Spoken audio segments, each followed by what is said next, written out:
Hello everyone, আসসালামু আলাইকুম। সবাই কেমন আছেন? আশা করছি সবাই ভালো আছেন এবং সুস্থ আছেন। আলহামদুলিল্লাহ, আমি অনেক ভালো আছি। প্রতিদিনের মতো আজকে আর একটা নিউ ব্লগ শুরু করলাম আপনাদের মাঝে। তো আজকের ব্লগটা আমি স্টার্ট করলাম। আজকে প্রায় বাজে 10টা। তো 10টার দিক দিয়ে রান্না করার জন্য তরকারিগুলো কেটে নিতেছি, মানে রান্নার প্রিপারেশন চলতেছে। কি কি রান্না বান্না করব আজকে আপনাদের সাথে শেয়ার করব। তো এইখানে আগে যে কাঁচামরিচগুলো আনা ছিল ফ্রিজের ভিতরে, ওইগুলো সবগুলো নিয়ে এনেছিলাম, কারণ ওইগুলোর বোটা ছাড়িয়ে নিব, না হয়তো এগুলা নষ্ট হয়ে যাবে, বোটাগুলো পচে যাবে, মরিচগুলো নষ্ট হয়ে যাবে।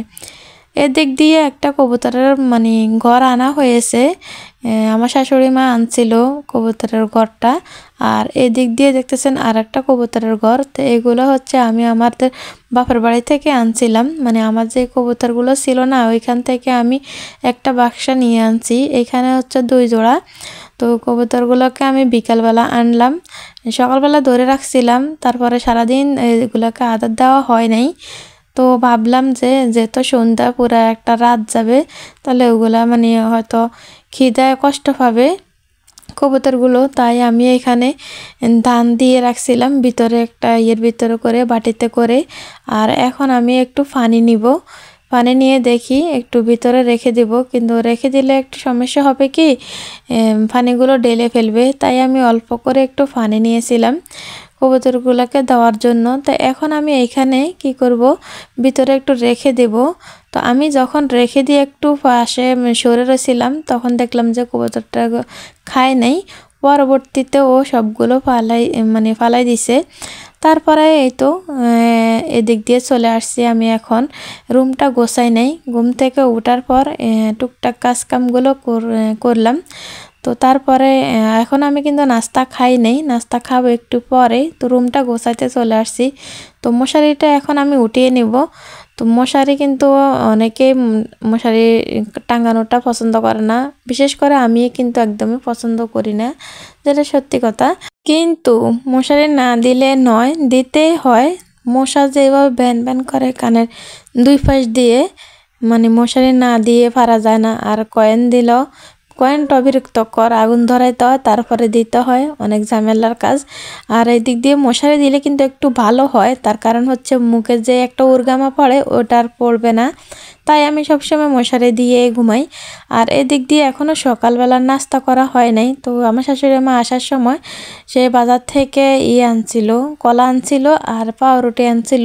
তো পাউরুটি দিয়ে এখন আমরা কলা দিয়ে খাবো। এদিক দিয়ে দেখছেন কিছু নিমকি, আমরা নিমকি বলি, আপনারা কি বলেন আমি আসলে জানি না। যাই হোক, যে যাই বলে, কারণ আমাদের আঞ্চলিক ভাষায় আমরা নিমকি বলি অথবা খাজা বলি, যে যেটা বলে। তো এদিক দিয়ে রান্না করব, তার জন্য আমি এখন নিলাম এই যে নারকেল গাছের যে পাতাগুলো, এইগুলো নিয়ে নিলাম। এই নারকেল গাছের পাতা দিয়ে আমরা বেশিরভাগই আগুন ধরিয়ে থাকি।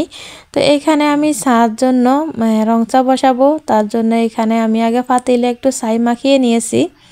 তার কারণ হচ্ছে আমার শাশুড়ি মা বলছিল যে গ্যাসের চুলাতে না দেওয়ার জন্য, মাটির চুলাতে দেওয়ার জন্য, যেহেতু মানে এখন আগুন ধরাবো তার কারণেই। তো এখন মাটির চুলাতে চাটা বসিয়ে চাটা জাল দিয়ে নিব। আর এদিক দিয়ে আমি একটু রান্নাঘরে চলে আসলাম, মানে রসোই ঘরে এসে এই আলুগুলো অনেক দিন আগের, এই মানে আমি ছাদে আপনারা দেখছিলেন যে বাগান করছিলাম, তখন বাগানের সবগুলো মানে প্যাকেটের ভিতরে যত মাটি ছিল সবগুলো আমি সরিয়ে ফেলছি। তো ওইখান থেকে আলুগুলো আমি রোপণ করছিলাম, ছড়াগুলো হয়েছিল, মানে আলুগুলো হয়েছিল।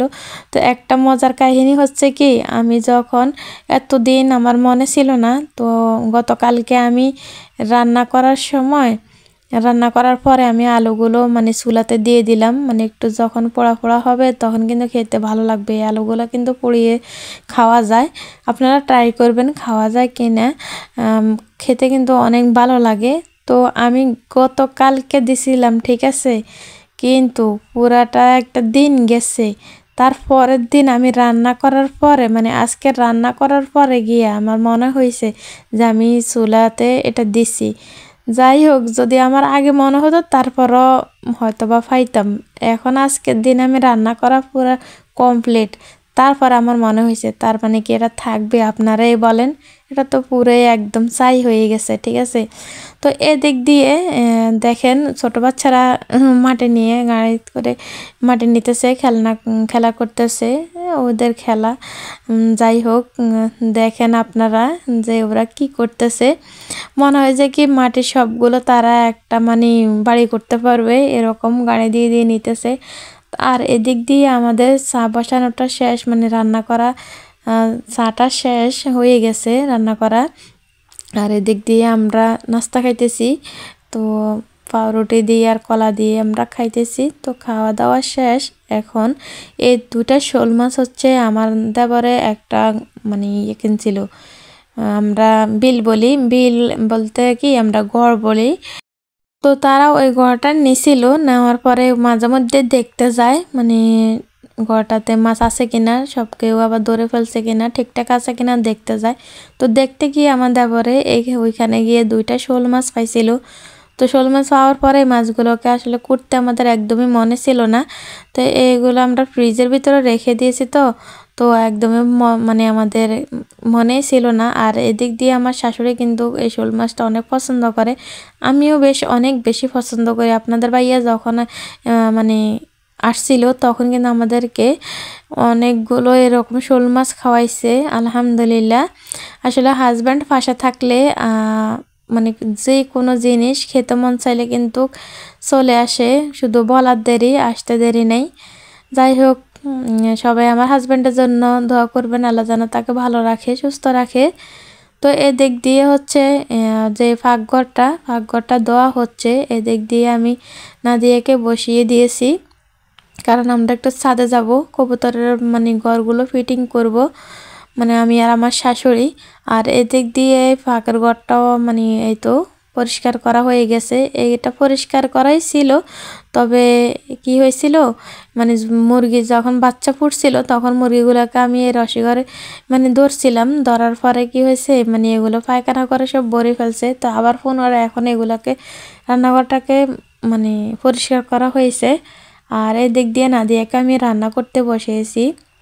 তার কারণ হচ্ছে আমি বললাম না যে আমি ছাদে যাব, পুরা মানে ছাদের রুমে গিয়ে কবুতরের বাসাগুলো ফিটিং করতে করতে মানে হয়তো বা আমার আজকে সারাদিনও লেগে যেতে পারে। আমরা দুইজনেই, বিশেষ করে আমি একা, কারণ আমার শাশুড়ি ও পারবে না, ওরা হাতে নাকি সমস্যা, তার কারণে। তো আজকে শোল মাছ ভুনা করবে আর এদিক দিয়ে মূলা রান্না করবে। তো মাছগুলোকে আগে হলুদ আর মরিচ দিয়ে মেখে নিতেছে, তারপরে মূলা তরকারিটা রান্না করে নেবে, তারপরে হচ্ছে গিয়ে শোল মাছটা ভুনা করে নেবে। তো আজকের রান্না বান্না এতটুকুই।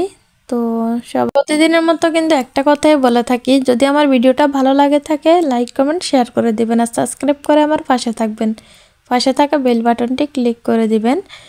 তো আপনারা ভিডিও যদি কোনো অংশ ভালো লাগে থাকে কিন্তু একটা লাইক দিতে ভুলবেন না। তো এই তো আমার শোল মাছটা বোনা হয়ে গেছে। তো আজকের ভিডিও এই পর্যন্ত, সবাই ভালো থাকবেন, সুস্থ থাকবেন, আল্লাহ হাফেজ।